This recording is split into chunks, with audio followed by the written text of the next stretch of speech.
leo kuna kikao katika nyumba hii, na mimi nataka wewe ndio uwe shahidi wa kwanza kwa kile kilichokutokea.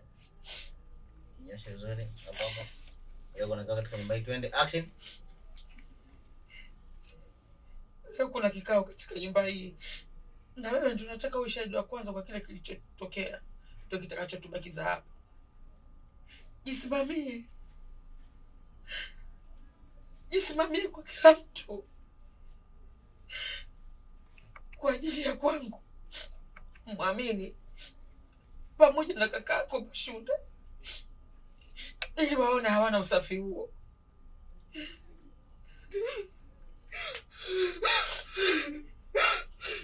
Unalia nini? Kwa nini unaangalia pembeni? Sikutoi jambo, wewe ndo mchakamu wetu Tabu. Kwa sasa hatuwezi bila wewe. Mzee Kikala agenda yake kubwa ni kunitimua. Tutakwenda wapi mwanangu?